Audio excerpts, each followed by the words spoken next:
Imagine a man who calls out racism, exposes the flaws in his own community, and then turns around and says, "I don't even want my kids to be black anymore." That's Charleston White. Brilliant, controversial, and dangerously honest. But is he speaking truth, or just selling out? Charleston White is one of those rare voices who can shift gears effortlessly. On the surface, many know him as a provocateur, a comedian, or someone quick to stir controversy. But when he decides to speak with depth, the substance is undeniable. That's part of his unique charm. You get the wild, unpredictable energy of an old-school uncle who'll say anything, paired with flashes of real insight that cut straight to social truths. What makes him so compelling is this balance. He doesn't just entertain, he also challenges people to think. His words can spark laughter, stir emotions, or push listeners to reflect on heavy issues, whether it's the struggles within the black community, the persistence of racism, or broader cultural dynamics. That unpredictability is exactly why people keep listening. You never know if you're about to laugh, feel convicted, or both. This mix of humor and hard-hitting perspective came through clearly in his recent interview with Say Cheese TV. In it, White unpacked the controversy surrounding Stefon Diggs and Cardi B, highlighting not just the drama itself but the deeper conversations it sparks about culture and accountability. Getting a lot of benefit out of being a host. Yeah, she's getting championed right now. A lot of women are praising her for moving on and not... Multiple baby daddies. But you don't hear the Latino community praising it. It's just black women. Because black women have multiple baby daddies. Mexican and white women don't. Julio put 4 or 5 babies in the... She got 2 different baby daddies. He got 7 different baby mamas. And all the kids are around the same. In this case, White wasn't off the mark at all, no matter how blunt or unfiltered his delivery might have been. If anything, that sharp edge is part of what makes his words resonate. He doesn't sugarcoat uncomfortable truths. The essence of his argument was straightforward, celebrating a situation where a woman becomes pregnant by a man who already has multiple children on the way is nothing short of chaotic. This kind of behavior, in his eyes, can never be considered healthy or productive for a community that wants to grow stronger. And honestly, it's difficult to argue with that logic. Stability, accountability, and long-term planning are foundational for any thriving culture. And when those values are undermined, the consequences ripple outward in ways that can affect generations. Think about it practically. When a man has multiple children on the way from different women, he has already set up a logistical and emotional minefield. Time, attention, and financial support resources that children desperately need to thrive become stretched thin, if not completely absent. Each household ends up competing for scraps of the father's presence. And oftentimes none of the kids get the consistency they deserve. From a community standpoint, the normalization or even glorification of this dynamic turns dysfunction into something to be applauded, when in truth, it should be seen as a crisis. Charleston White's criticism here wasn't just about one situation or one celebrity gossip headline. It was a reflection of larger social patterns. In many urban neighborhoods, the cycle of absentee fathers, unstable households, and glorification of reckless behavior has become not only common, but, in some circles, celebrated. Social media, reality TV, and music sometimes reinforce the idea that toxic is entertaining. But White's point cut through that noise. Chaos should never be mistaken for culture. What's destructive shouldn't be repackaged as normal, or, worse, aspirational. Yet, what made his commentary compelling wasn't only the criticism of women in this scenario. It was the balance he brought to the table. He didn't stop at pointing fingers at women who make questionable choices in partners. He also addressed the role that men play in perpetuating these cycles. Too often, public discussions skew toward blaming one gender over the other, creating unnecessary division. But White refused to let black men off the hook. He recognized that for every woman who finds herself caught up in a cycle of instability, there is also a man contributing to that instability by failing to lead responsibly. That balance matters. Accountability loses its power if it's one-sided. If you only criticize women for their choices without acknowledging that men often create the conditions for those choices, you're not being honest, you're scapegoating. Conversely, if you only attack men without addressing how some women enable or tolerate destructive behavior, you're telling only half the story. White's ability to call out both sides made the conversation richer, more honest, and harder to dismiss as simple trash talk. And toward the end of the clip, White delivered a line that carried a different kind of weight. Unlike the moments where he's joking or exaggerating for effect, This was one of those times where the room gets a little quieter because you realize he's tapped into something deeper. He shifted from commentary into reflection, forcing listeners to sit with the uncomfortable truth that cycles of dysfunction don't sustain themselves accidentally. They continue because, on some level, people tolerate them, excuse them, or even celebrate them. And until the culture itself rejects those behaviors wholesale, nothing changes. To put this in perspective, imagine if another community were to normalize the same behavior. If it became a celebrated headline that a woman was having a child with a man who already had multiple kids on the way with different women, outside observers would immediately label it as irresponsible, unstable, and socially damaging. They would not applaud it. They would shame it. That cultural pressure to maintain stability is part of why other communities may have stronger family structures. White was essentially asking, why are we so quick to excuse or even celebrate dysfunction when we should be condemning it with the same seriousness we see elsewhere? This is not about demonizing individuals, but about looking at the collective cost. Children growing up without consistent fathers are statistically more likely to face struggles in education, mental health, and economic stability. Mothers who must shoulder the full burden alone often deal with burnout, financial stress, and diminished opportunities for themselves and their children. Communities with high rates of fractured households often experience cycles of poverty and violence that are incredibly difficult to break. When White raised this issue, he wasn't simply gossiping about celebrity drama. He was highlighting a structural problem with very real-world consequences. Another layer to this conversation is how much of this chaos has been normalized through entertainment. Reality TV shows thrive off of showcasing dysfunction as if it's just another form of fun. Music videos sometimes glamorize reckless lifestyles, painting instability as a badge of honor rather than a destructive trap. Social media algorithms reward the loudest, most chaotic stories because they drive engagement. And while these platforms amplify the dysfunction, they also desensitize audiences to it. When people laugh, retweet, or even celebrate these situations, it shifts the cultural baseline of what is considered acceptable. White's blunt critique was essentially a refusal to let that baseline sink even further. But again, what gave his commentary weight was that he didn't isolate women as the sole problem. He acknowledged that men too often enjoy the perks of reckless behavior without wanting to deal with the consequences. Men who father multiple children with different women, without the capacity or willingness to care for them, are just as guilty as the women who tolerate those men. White's equal opportunity critique made it clear, this is not about gender wars. It's about communal responsibility, and perhaps the most striking element of White's commentary is that it challenges us to rethink what we celebrate. Culture is shaped not only by what we condemn, but also by what we praise. If dysfunction is rewarded with attention, applause, or even money, then dysfunction will grow. If stability, responsibility, and long-term thinking are uplifted and celebrated, then more people will aspire to that. White's point was a call to reset those values not in some abstract way, but in tangible, everyday choices. His closing words in that clip reminded listeners that commentary is not just about making noise, it's about sparking reflection. The balance he struck, holding both men and women accountable, gave his message credibility, and the seriousness with which he spoke made it clear that beneath all the theatrics and the comedy, White sees himself as someone with a responsibility to say what others might be afraid to. Whether people agree with him or not, they can't deny the truth embedded in his words. A community cannot thrive if it celebrates its own dysfunction, and that's the deeper point that lingers long after the soundbite ends. The issue isn't just about one woman, one man, or one situation. It's about the standards we set for ourselves as a people. What do we celebrate? What do we tolerate? And most importantly, what do we pass down to the next generation as normal? If chaos becomes culture, then the future is already compromised. But if accountability and stability become the standard, then the cycle can finally start to break. That's what made Charleston White's commentary powerful. It wasn't just shock value, it was a mirror held up to a reality too many people would rather avoid.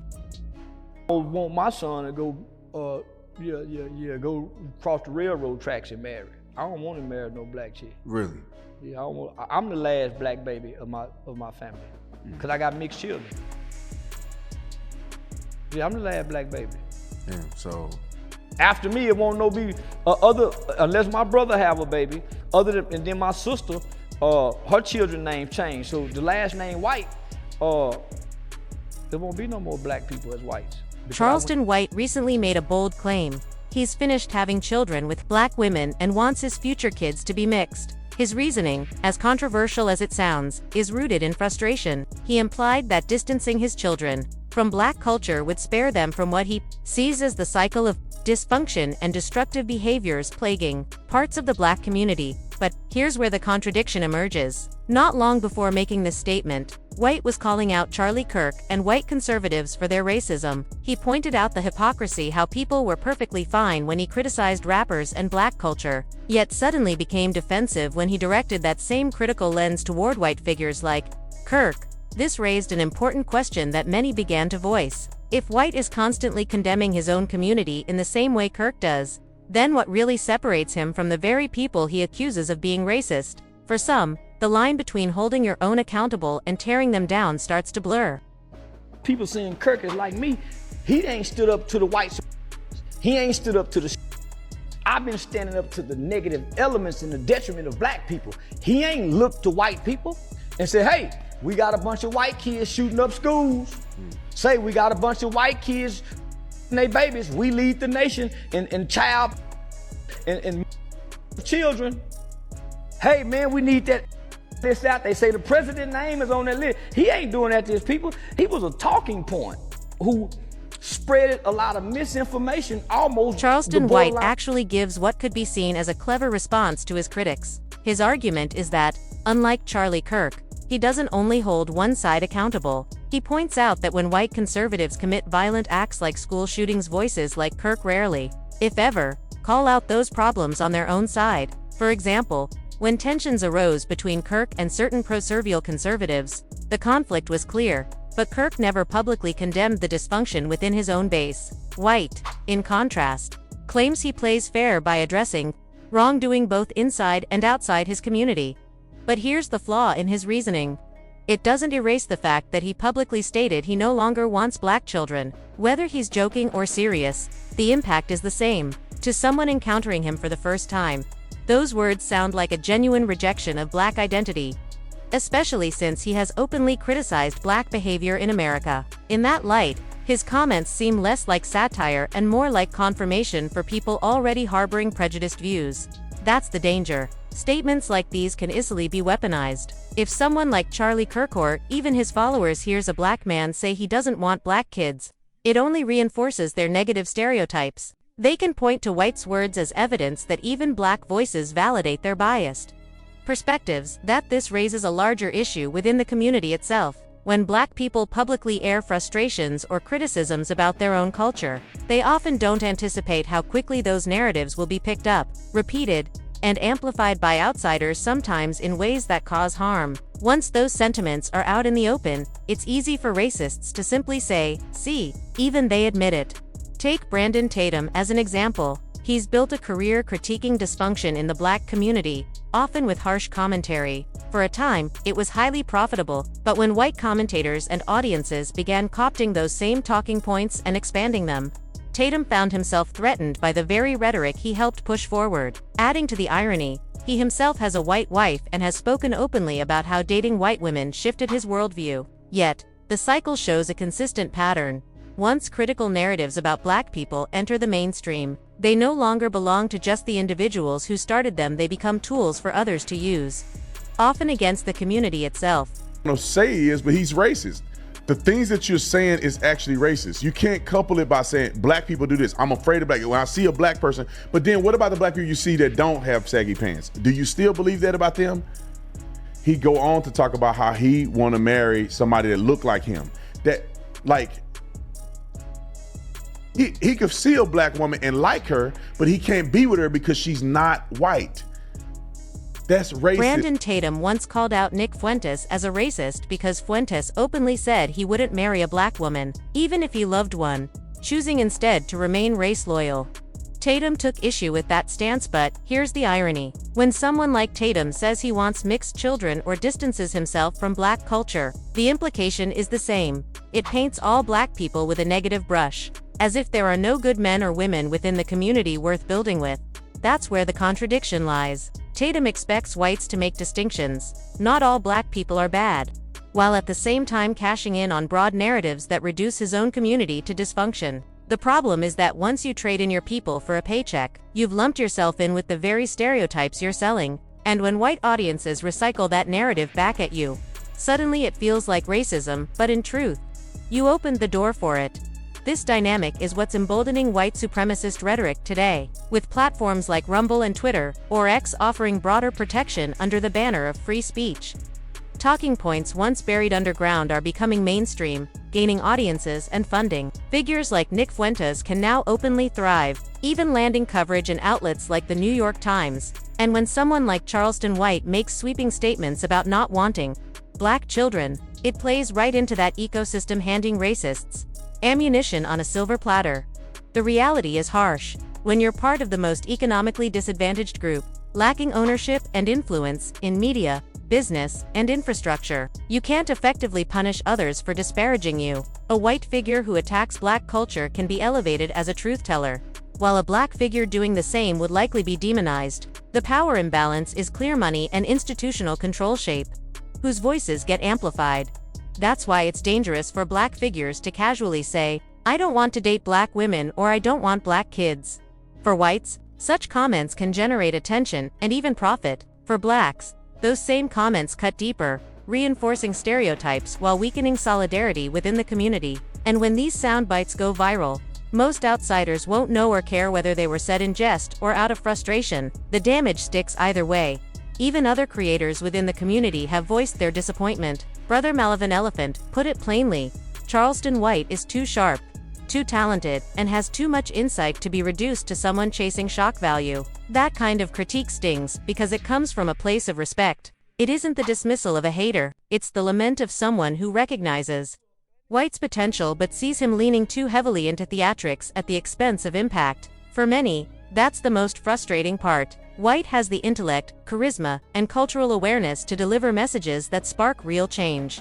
Yet too often his words veer into territory that dilutes the message by sounding like a performance. When Say Cheese TV highlighted White's claim about not wanting his daughter to date a black man, the reaction was telling. Regardless of whether he was being sarcastic, misunderstood, or misquoted, the takeaway for many was damaging. Comments like that don't exist in a vacuum. They reverberate through a community already wrestling with issues of self-worth, identity, and the weight of stereotypes. For listeners outside the culture, such remarks can serve as fuel for prejudice, confirmation bias wrapped in the credibility of even they admit it.